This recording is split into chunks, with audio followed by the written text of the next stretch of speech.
Vous avez tendance à vouloir que tout soit nickel? Que chaque détail soit parfait? Au point d'y laisser vos nerfs? Restez jusqu'à la fin de cette vidéo.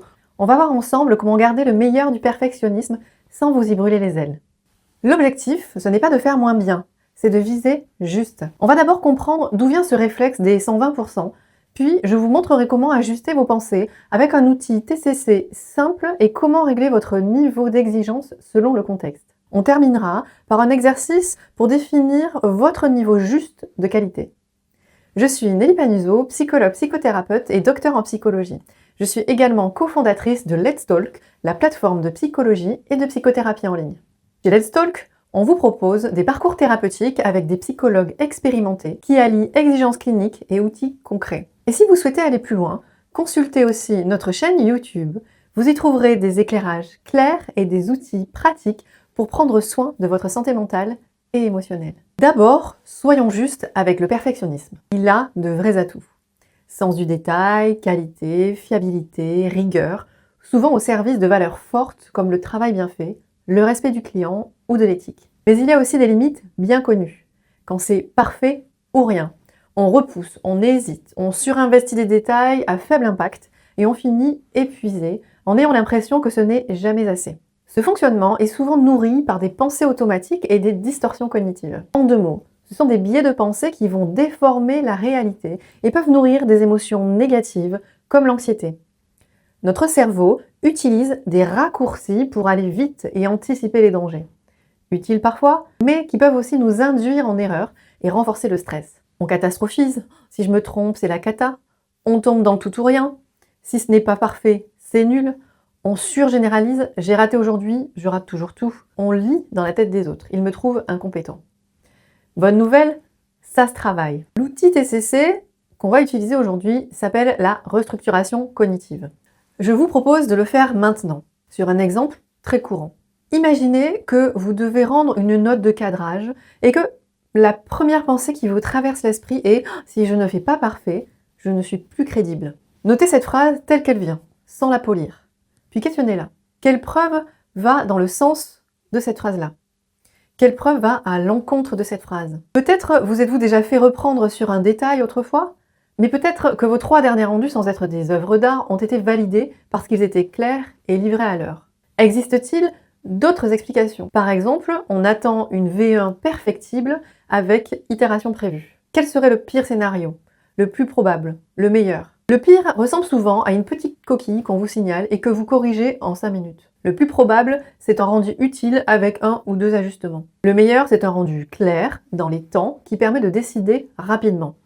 On est loin des 120%. L'objectif est de bien comprendre ce qui est juste et pas ce qui est le mieux. Enfin, si c'était un collègue que vous appréciez, que lui diriez-vous? Probablement, concentre-toi sur l'essentiel, livre à temps et peaufine après retour. Questionnez-vous aussi sur les attentes de votre interlocuteur. Ce sont certainement des attentes de clarté, d'aide à la décision, de délai tenu. Là, il s'agit plutôt de vous concentrer sur les attentes des personnes plutôt que sur vos exigences de perfection. Parfois, le mieux est l'ennemi du bien. Maintenant, passons au coût-bénéfice qu'apporte réellement un 120%. Ici, pour qui et quand? Admettons que la finition soit un peu meilleure grâce à vos 120%. Si ce gain est invisible et vous fait rater le délai, l'effet global est clairement négatif. Intéressons-nous alors au coût caché.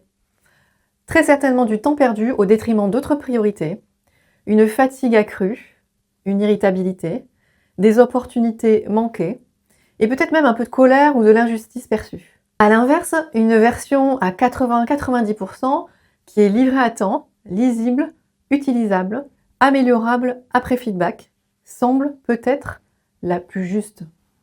Très certainement pas la meilleure selon vos exigences, mais la plus juste selon les attentes.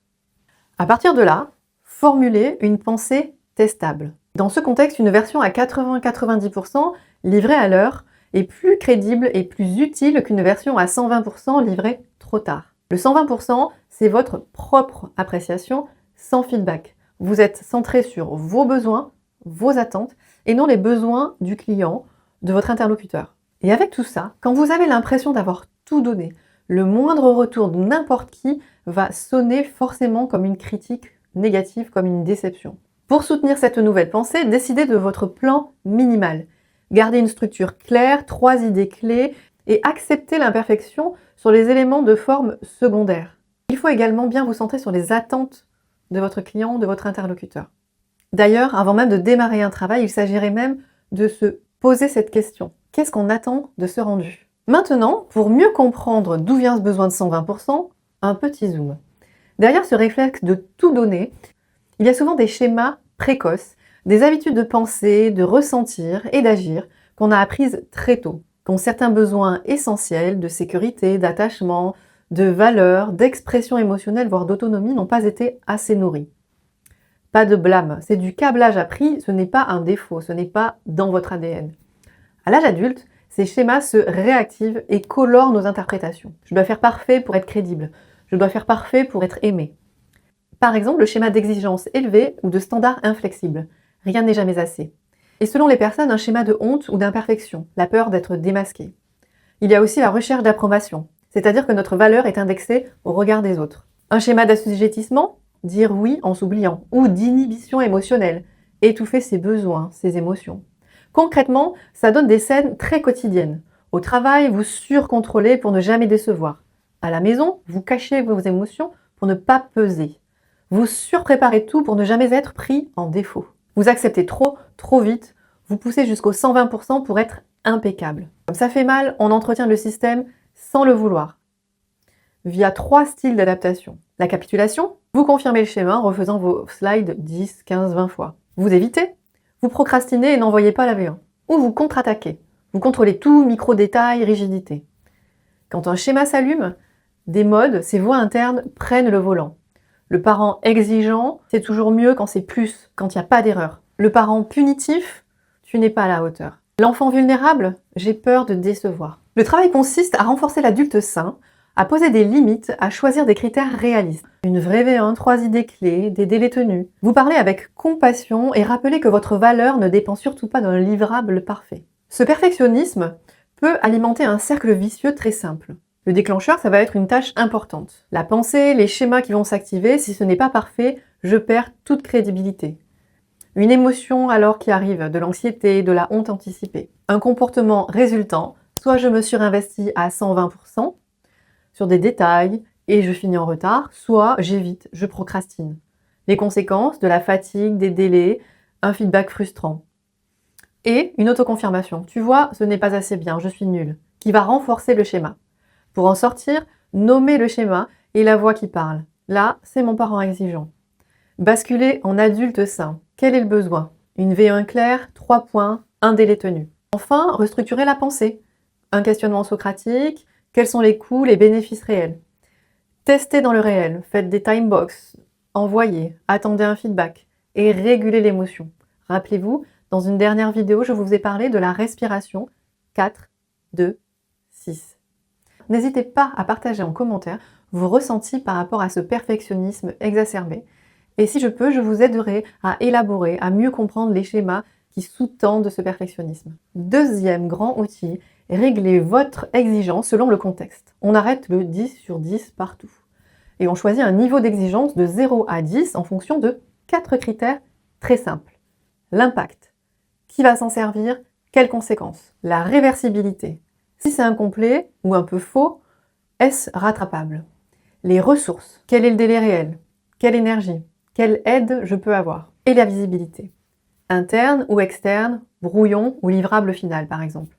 À partir de là, on comprend vite que le mail interne d'alignement est typiquement un 4 sur 10. Clair, utile, pas de fioriture. Une note de cadrage pour une décision importante se situe plutôt vers 7 sur 10. Structure solide, angle couvert, mais sans obsession esthétique. Un livrable client final, lui, mérite peut-être un 9 sur 10, une exigence haute sur le fond et la forme. Et un prototype expérimental peut très bien être un 3 sur 10, on privilégie la fonction avant l'esthétique. La règle d'or est simple. Plus l'impact est élevé et la réversibilité faible, plus on monte l'exigence. Si on la baisse. Ce curseur contextuel vous permet de préserver la qualité là où elle a un vrai impact sans vous épuiser partout. On passe maintenant à l'exercice guidé pour ancrer tout cela. Choisissez un projet concret de votre semaine, une présentation, une note de cadrage, un dossier. Fixez d'abord votre niveau d'exigence, entre 0 et 10, à l'aide des 4 critères que je viens d'énoncer. Écrivez ensuite 3 critères de niveau juste de qualité qui sont mesurables. Par exemple, 10 slides maximum, 3 idées clés bien argumentées. Un exemple chiffré ou orthographe correcte. Time-boxer votre travail 2 fois 45 minutes par exemple, avec un point d'arrêt non négociable. Envoyez votre V1 avec 2 questions précises. Qu'est-ce qui manque pour décider et qu'est-ce que je peux simplifier? Puis mesurez votre anxiété avant et après et écoutez ce que vous dit le feedback réel. S'il confirme que l'objectif est atteint, ajustez votre curseur d'exigence pour la prochaine fois, à la hausse ou à la baisse, selon le besoin. Et notez votre leçon du jour. J'ai osé livrer à 85%. Résultat, décision prise et une retouche demandée. La vitesse et la clarté ont compté plus que la perfection. Ce que je veux que vous reteniez, c'est que viser juste vous fait mieux vivre que viser parfait partout. Utilisez la restructuration coût-bénéfice pour remettre votre pensée à leur juste place. Réglez votre curseur d'exigence selon le contexte et pratiquez votre niveau juste de qualité avec des critères clairs. N'hésitez pas à partager en commentaire votre travail que vous venez peut-être d'élaborer grâce à cette vidéo. Je ne manquerai pas de vous faire un retour et de vous aider dans votre élaboration. Et si vous sentez que malgré la méthode, les émotions prennent le dessus et que vos automatismes reviennent, c'est bien normal. Ce travail d'apparence très simple peut devenir difficile quand l'intensité émotionnelle est forte et que les habitudes sont bien ancrées. Dans ces moments-là, se faire accompagner par un professionnel de la santé mentale peut vraiment faire la différence. Chez Let's Talk, on vous propose un accompagnement thérapeutique sur mesure. Un matching patient-psy, des visios sécurisés, une messagerie pour garder le lien. Et si vous voulez progresser en autonomie, d'autres vidéos sont disponibles sur notre chaîne. Abonnez-vous à notre chaîne YouTube Let's Talk. Chaque semaine, un éclairage clair et pragmatique et des outils simples pour passer de l'intention à l'action. Du concret directement applicable à votre quotidien. Dites-moi aussi en commentaire sur quoi vous poussez trop haut votre curseur d'exigence. Des mails, des présentations, des projets. Je vous aiderai à élaborer votre mini protocole express personnalisé. Enfin, besoin de regard pro pour aller plus vite et être accompagné pas à pas? Prenez directement rendez-vous en cliquant sur les sessions ou les rendez-vous de bilan avec un psychologue Let's Talk, notre cabinet de psychologie en ligne. On prend le temps de bien comprendre votre situation, on choisit ensemble la bonne méthode et on se concentre sur un résultat aligné avec vos besoins pour atteindre un équilibre durable entre exigence et sérénité. À bientôt chez Let's Talk!